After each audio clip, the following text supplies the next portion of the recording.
This woman who was sitting next to me, knitting, actually just tried reclining her seat back. The woman behind her started screaming and swearing, and then a flight attendant came over, and that just exacerbated what was going on, and then she demanded that the flight land. Did you get that? The nice lady was knitting. There's the backdrop. Here we go again. Another plane had to be diverted as they're fighting over whether or not you can recline your seat. This time it's a Delta Airlines flight supposed to go from LaGuardia to Palm Beach, has to land in Jacksonville. He kind of alluded to it there. Woman's trying to sleep on the tray table. Woman in front of her wants to recline, and the sleeping lady loses it. Just started yelling and profanity-laced epithets. It was pretty interesting. She was just going nuts. She was like, I lost a dog, and I lost 2 dogs in the last month, and I want her off of here, or I'm going to leave, or I want you to stop the plane. So there you go. And again, this is the third incident in the past few weeks. Last week, it was a flight from Paris to Miami, had to divert to Boston, seat reclining incident. Before that, the device called the knee defender was the culprit, as people are arguing this was a United flight, had to be diverted to Chicago. On that one, we did our own little dramatization of how this lunacy may have played out. Watch this. I need to recline my seat. There's something. You have some. Well, I'm a little bit bigger, so I've used these things called a knee defender. So I need the extra room. I'm not going to let you recline. Sorry, but I need the room. No, I'm tired. I need to recline my seat. I don't need you bumping my knees all flight. It's not that much further.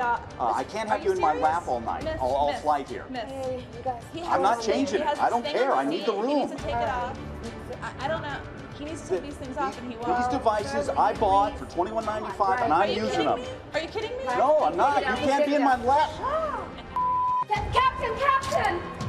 All right. I think everybody revels in that. Again, me getting the water splashed in my face. Mike Brooks is making fun of me. No, here. you don't need the room. Yeah, that's right. There I you go. do. Throw the shot at me. There you go. Mike's a racial and law enforcement, and he's an expert at air safety. So let's get back to what happened here. Yeah. Lady sleeping on the table, person in front of her wants to recline, and she loses it. Before we get into the particulars of how you control order, I think a lot of folks going, you're kidding me. We're less than an hour from landing in Palm Beach, and you got to divert? Why? Why can't you maintain order for that last 45 minutes, let's say? Well, the communication from the flight attendant to the flight deck to the captain must have been, pretty desperate, because the flight attendant must have thought that flight could have been in danger. Did the woman say something about going to the cockpit? Because if you notice, some passengers say that they blocked the aisle so the woman couldn't get to the cockpit. So that's probably why that captain decided to go ahead and divert to Jacksonville. Okay. So what, in a case like that, when someone gets that unruly, what are the measures taken to maintain order so the flight can continue? Because it's a pain in the butt for everybody to have to divert somewhere. It really is. And one of the flights recently over the leg room, there were some federal air marshals on board, and they interceded.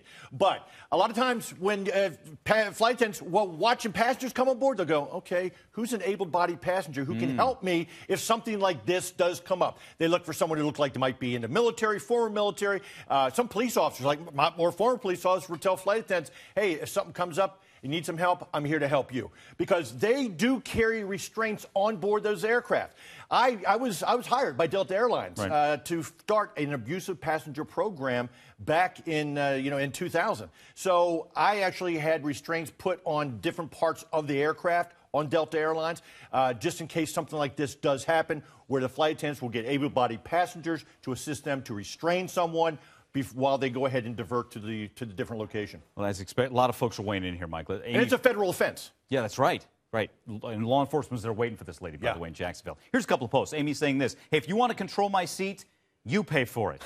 JM posting this. Plane seats are too close together to recline. Respect when in doubt. Ask the person behind you. Candy posting this. Ask the person behind you if they mind if you recline. If they do, honor their wishes. It's a simple courtesy. And Kevin says, recline in front of me. Expect a knee in the kidneys. So people are fired up about this, and a lot of people blame the airline because we're too packed in to begin with. I still blame the person for acting like this. It's like, come on, let's not. That's the next layer, and hopefully we'll get planes with a little more room. Exactly, but I never recline back. But I know I'm 6'7". I'm sitting in the plane, and somebody wants to come back with me. I put my knees so they can't come back. Ah.